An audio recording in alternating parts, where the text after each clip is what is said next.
Students हम one by one questions को discuss करते हैं। क्वेश्चन नंबर 4 का पार्ट 1 है, how does nitrogen differ from other elements of its group. तो स्टूडेंट्स आपने क्या करना है, नाइट्रोजन के जो डिफरेंट कैरेक्टरिस्टिक्स हैं उनको आपने सेपरेट आउट करके लिख लेना है कि नाइट्रोजन गैस है, बाकी तमाम सॉलिड्स की फॉर्म में एग्जिस्ट करते हैं। आपके पास नाइट्रोजन जो है वो टिपिकल नॉन मेटल है, जबकि तमाम आपके बाकी जो एलिमेंट्स हैं वो मेटलॉइड्स या मेटल्स की फॉर्म में एग्जिस्ट करते हैं। उसके अलावा स्टूडेंट्स आपके पास जो नाइट्रोजन है वो डायटोमिक फॉर्म में एग्जिस्ट करता है, जबकि आपके पास बाकी एलिमेंट्स हैं वो अपनी टेट्राटॉमिक फॉर्म में या मल्टीपल एटॉमिक फॉर्म्स में भी एग्जिस्ट कर रहे होते हैं। देन स्टूडेंट्स आपके पास नाइट्रोजन एलोट्रोपी का फिनोमेना एग्जिबिट नहीं करता, जबकि स्टूडेंट्स आपके पास बाकी एलिमेंट्स जो वो एलोट्रोपी की फॉर्म्स एग्जिस्ट कर रहे होते हैं, एग्जिबिट कर रहे होते हैं। देन स्टूडेंट्स आपके पास नाइट्रोजन कम्प्लेक्सेस नहीं बनाता है। उसके अलावा स्टूडेंट्स आपके पास नाइट्रोजन सिर्फ ओनली थ्री कोवलेंट बॉन्ड्स बना सकता है, while phosphorus and other elements ये ज़्यादा आपके पास कोवलेंट बॉन्ड्स भी बना सकते हैं, 3, 5 भी बना सकते हैं। इस बेसिस पे इतने कोवलेंट बॉन्ड्स भी बन सकते हैं। तो स्टूडेंट्स ये पॉइंट जब आप मेंशन करेंगे तो आपका जो क्वेश्चन है वो जस्टिफाई हो जाएगा, यानी कि ये पांचों पॉइंट्स आप लिखेंगे, एलैबोरेट करेंगे तो आपका ये क्वेश्चन जस्टिफाई हो जाएगा। आगे चलते हैं स्टूडेंट्स, क्वेश्चन नंबर 4 का पार्ट 2 है, why does aqua regia dissolve gold and platinum. तो स्टूडेंट्स वो तमाम आपने रिएक्शन वो आपने मेंशन कर देने हैं तो आपका क्वेश्चन जस्टिफाई हो जाएगा, यानी कि आपने वो रिएक्शन बताना है जिसमें नाइट्रोसाइल क्लोराइड जनरेट हो रहा है और देन वो क्योंकि अनस्टेबल है तो वो डिकम्पोज हो रहा है और आपके पास नेसेंट आपके पास जो क्लोरीन है एटम्स हैं वो आपके पास कैसे रिएक्ट करें गोल्ड के साथ और फर्दर उसको कैसे डिसॉल्व करें, क्योंकि स्टूडेंट्स आपके पास जो गोल्ड अपनी क्लोराइड में जब कन्वर्ट हो जाता है तो वो सोल्यूबल फॉर्म में आ जाता है, तो सोल्यूशन में कैसे एग्जिस्ट करने लगता है। तो स्टूडेंट्स इसको आप अच्छे से डिस्कस कर सकते हैं, समझ सकते हैं, तो इसको आप मेंशन कर देंगे तो आपका क्वेश्चन जस्टिफाई हो जाएगा। क्वेश्चन नंबर 3 है आपके पास, क्वेश्चन 4 का पार्ट 3 है, why the elements of group 6 से other than that of oxygen show more than 2 oxidation states. सबसे पहले तो स्टूडेंट्स आपने ऑक्सीजन की इलेक्ट्रॉनिक कॉन्फ़िगरेशन को थोड़ा सा हाईलाइट कर लेना है। आपने बताना है कि उसमें कोई वैकेंट डी ऑर्बिटल नहीं है, that is why variable oxidation state उसके अंदर नहीं आती। स्टूडेंट्स आप याद रखिएगा कि आपके पास जितने भी बाकी एलिमेंट्स आते हैं डाउन द ग्रुप जैसे सल्फर, सेलेनियम, टेलरियम, उनमें वैकेंट डी ऑर्बिटल्स आते हैं। होता क्या है कि वही हाइब्रिडाइजेशन वाला कॉन्सेप्ट आपने माइंड में रखना है। क्या होता है कि जस्ट बिफोर मिक्सिंग या just before the formation of bonds क्या होता है कि कुछ इलेक्ट्रॉन्स जो होते हैं वो अपनी ग्राउंड से एक्साइटेड स्टेट में चले जाते हैं, तो क्या होता है कि नंबर ऑफ अनपेयर्ड इलेक्ट्रॉन्स ज़्यादा हो जाते हैं। जब number of unpaired electrons students ज़्यादा हो जाते हैं तो आपके पास ज़्यादा नंबर ऑफ बॉन्ड्स बनते हैं। ज़्यादा नंबर ऑफ बॉन्ड बनेंगे तो स्टूडेंट्स आपके पास ऑक्सीडेशन स्टेट जो होगी या जो वैलेंसी शो होगी वो भी आपके पास ज़्यादा शो होगी। देन स्टूडेंट्स आगे चलते हैं, क्वेश्चन नंबर 4 का पार्ट 4 है आपके पास, आपने कंपैरिजन करना है ऑक्सीजन और सल्फर का। तो स्टूडेंट जो हमने कंपैरिजन के पॉइंट्स पहले डिस्कस किए थे उन्हीं को आप मेंशन कर देंगे कि पॉलीएटॉमिक मॉलिक्यूल्स हैं, एलोट्रोपी एग्जिबिट करते हैं, टिपिकल नॉन मेटल्स हैं। उसके अलावा स्टूडेंट्स आप बताएंगे कि किस ऑक्सीडेशन स्टेट में एग्जिस्ट कर रहे हैं। डिफरेंसेस आपने बता देने, एलोट्रोपिक फॉर्म्स में क्या है, गैस कौन है, सॉलिड कौन है, sparingly soluble and water not soluble in water, combustion कैसे हो रही होती है, सल्फर कंबस्टिबल होता है, पैरामैग्नेटिक और डायमैग्नेटिक कौन होता है, वाटर के साथ क्या रिएक्ट करता है, कौन नहीं करता। देन स्टूडेंट्स आपने मुख्तलिफ रिएक्शंस को डिस्कस करना है। ऑक्सीडेशन स्टेट्स के बारे में बताना है, -2 ऑक्सीडेशन स्टेट होती है, -2, +2, +4 और +6 आपके पास वेरिएबल ऑक्सीडेशन स्टेट्स आती हैं इन केस ऑफ सल्फर। तो स्टूडेंट्स आपके पास ज़्यादातर ये लॉन्ग क्वेश्चन की फॉर्म में आएगा, इस तरह से आप मेंशन कर देंगे, पॉइंट्स बाय पॉइंट इसको मेंशन कर देंगे तो आपका क्वेश्चन जस्टिफाई हो जाएगा। Moving forward students, question number 4 का पार्ट 5 है आपके पास, right down the equation for the reaction between concentrated H2SO4 and copper, explain which type of reaction it is. तो स्टूडेंट्स आपने देखना है कि कॉपर कैसे रिएक्ट करता है सल्फ्यूरिक एसिड के साथ और ये किस तरह का रिएक्शन है। आपने बताना है कि इसमें कॉपर ऑक्सीडाइज हो रहा है, सल्फर रिड्यूस हो रहा है, तो ये एक oxidation reduction type of reaction है, यानी कि आपने एनालिसिस भी अपना दे दिया। आगे चलते हैं स्टूडेंट्स, क्वेश्चन नंबर 5A को डिस्कस कर लेते हैं। आपने बताना है explain the Birkeland and Eyde's process for the manufacture of nitric acid. तो स्टूडेंट्स इसमें आपने बर्कलैंड और आइड्स का जो पूरा प्रोसेस है वो फ्लो चार्ट के साथ मेंशन कर देना है। फ्लो चार्ट के साथ मेंशन करेंगे, स्टेप बाय स्टेप आप बताएंगे तो आपका जो क्वेश्चन होगा वो जस्टिफाई हो जाएगा।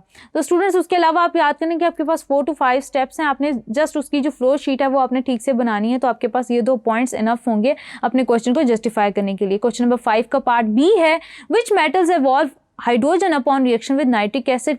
तो स्टूडेंट्स आपके पास मैग्नीशियम, मैंगनीज और कैल्शियम जब नाइट्रिक एसिड के साथ रिएक्ट करते हैं तो हाइड्रोजन लिबरेट करते हैं, जैसे कि हमने कंसेप्चुअल वीडियोस में भी डिस्कस किया था।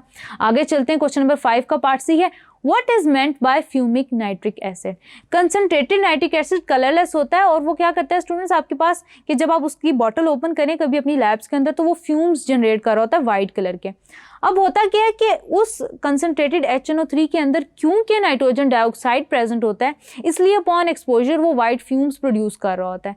तो स्टूडेंट्स आपके पास ऐसा नाइट्रिक एसिड जिसके अंदर आपके पास नाइट्रोजन डाइऑक्साइड की कंसनट्रेशन प्रेजेंट है, उसको आप कहते हैं फ्यूमिंग नाइट्रिक एसिड। अगर सोल्यूशन के अंदर मोर देन 86% नाइट्रिक एसिड हो तो स्टूडेंट्स आपके पास क्या होगा, फ्यूमिंग नाइट्रिक एसिड, यानी कि solution of nitrogen dioxide and nitric acid is called as fuming nitric acid. और स्टूडेंट्स उसकी एक खास परसेंटेज है कि इससे ऊपर नाइट्रिक एसिड अगर आपके पास प्रेजेंट हो तो उसको हम फ्यूमिंग नाइट्रिक एसिड कहेंगे। Then students moving forward, question number 6A है आपके पास, sulphuric acid is said to act as an acid as an oxidising agent, dehydrating agent, describe 2 reactions in each case to illustrate the truth of this statement. तो students आपने जितने भी reactions पढ़े हैं तो स्टूडेंट्स आप अपने आंसर के अंदर मेंशन कर देंगे पर 2 reactions as an acid, oxidising agent, dehydrating agent, 2 examples आप मेंशन कर देंगे तो आपका क्वेश्चन जस्टिफाई हो जाएगा। देन स्टूडेंट्स आपके पास क्वेश्चन नंबर 6B है, give the advantages of contact process for the manufacture of sulphuric acid. आपने बताना है कि आपके पास क्या एडवांटेजेस हैं कॉन्टैक्ट प्रोसेस के। तो सबसे ज़्यादा स्टूडेंट्स आपके पास इस तरह का क्वेश्चन आपके बोर्ड एग्जाम्स में लाजमी आ जाता है। कॉन्टैक्ट प्रोसेस तो एक तो स्टूडेंट्स आपके पास हाईएस्ट प्योरिटी का केमिकल प्रोड्यूस कर रहा होता है, उसके अलावा स्टूडेंट्स आप अपनी किसी भी रिक्वायर्ड स्ट्रेंथ का एसिड आप प्रिपेयर कर सकते हैं अपॉन डाइल्यूशन, यानी कि आपने डाइल्यूट करना है उसको और अपनी रिक्वायर्ड स्ट्रेंथ का आपने जो एसिड है उसको जनरेट कर लेना है। देन स्टूडेंट्स ये आपके पास इकोनॉमिकल मेथड है for the production of sulphuric acid. Then students आपके पास ये तीनों बातें, ये तीनों पॉइंट्स आपके पास शॉर्ट आंसर्स में आपसे ही पूछा जा सकता है। देन स्टूडेंट्स आगे चलते हैं, क्वेश्चन नंबर 7 का पार्ट A है, describe the chemistry of industrial preparation of sulphuric acid from sulphur by contact process. तो स्टूडेंट्स आपने सारे कॉन्टैक्ट प्रोसेस को मेंशन कर देना है, रिएक्शंस के साथ 1 बाय 1 फ्लो डायग्राम्स आप बनाएंगे तो आपका क्वेश्चन अच्छा जस्टिफाई हो जाएगा। आगे चलते हैं स्टूडेंट्स आपके पास क्वेश्चन नंबर 7 का पार्ट B है, why is sulphur trioxide dissolve in sulphuric acid and not in water. तो स्टूडेंट्स सल्फ्यूरिक एसिड के अंदर ही क्यों आप डिसॉल्व करते हैं, वाटर के अंदर क्यों नहीं करते। स्टूडेंट्स हमने एक MCQ के अंदर भी डिस्कस किया था कि अगर हम वाटर के अंदर करेंगे तो वो बहुत ही हाईली एक्सोथर्मिक रिएक्शन होगा।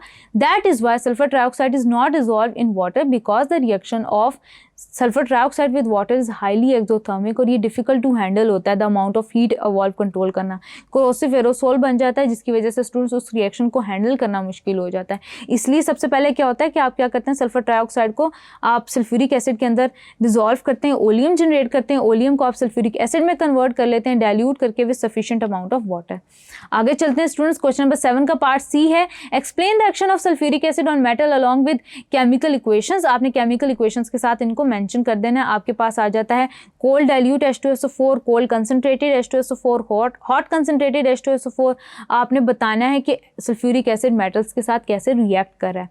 आयरन के साथ जिंक, मैग्नीशियम और टिन के साथ हाइड्रोजन लिबरेट करता है। Cold concentrated H2SO4 coinage metals के साथ नहीं रिएक्ट करता, हॉट कंसंट्रेटेड रिएक्ट करता है और उनकी रिस्पेक्टिव ऑक्साइड्स और उनके वाटर मॉलिक्यूल्स जनरेट करता है।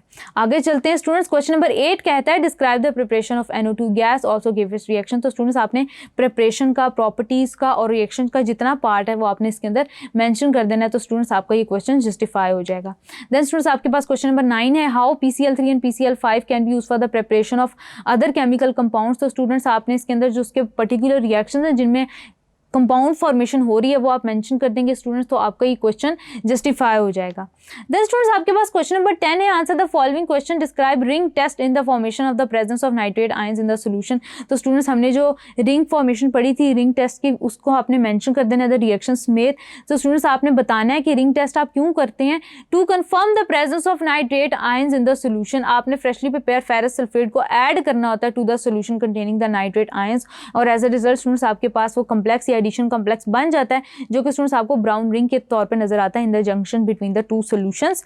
आगे चलते हैं स्टूडेंट्स, नंबर 2 है आपके पास part, NO2 is a strong oxidising agent, prove the truth with the following state of examples. यानी कि स्टूडेंट्स आपने क्या करना है कि आपने एग्जांपल स्टेट करनी है, आपने बताना है कि NO2 एक अच्छा स्ट्रॉन्ग ऑक्सीडाइजिंग एजेंट है, उसको स्टूडेंट्स आपने मेंशन कर देना है, उसके जो ऑक्सीडाइजिंग एजेंट के तौर पे रिएक्शंस हैं उनके थ्रू, जिसमें स्टूडेंट्स वो आपके पास हाइड्रोजन सल्फाइड को सल्फर में कन्वर्ट कर रहा है, आपको फेरस सल्फेट को आपके पास फेरिक सल्फेट में कन्वर्ट कर रहा है, पोटेशियम आयोडाइड को आयोडीन में कन्वर्ट कर रहा है।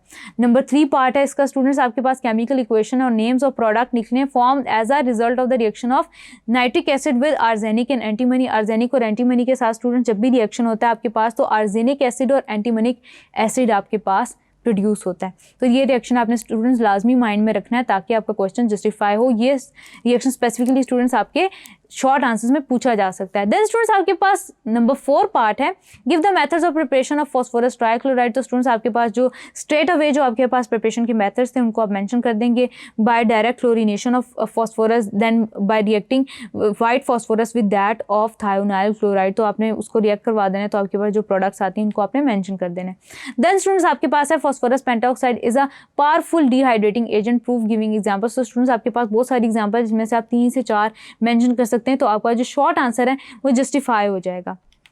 देन स्टूडेंट्स आपके पास क्वेश्चन नंबर 11 है, complete and balance the following chemical equations. तो स्टूडेंट्स आप इसमें क्या करेंगे, सिंपल आपने जो बुक में आपके एग्जांपल्स गिवन है, बुक में आपके जो इक्वेशंस गिवन है उनको ही आपने कंप्लीट कर देना है। वही एग्जांपल्स आपके एक्सरसाइज में मेंशन है, इनमें कोई नई चीज़ नहीं है, और उसको आपने बैलेंस भी कर देना है। तो आपके पास ये जो फॉलोइंग रिजल्ट्स हैं वो आपके पास आ जाएंगे।